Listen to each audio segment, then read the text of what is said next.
You ask Tiger to solve.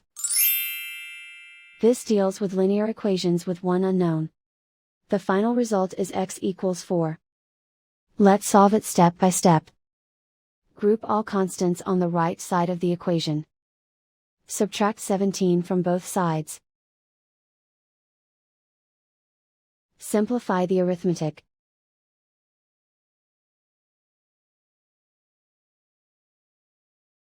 Convert the x into a positive number. Multiply both sides by -1.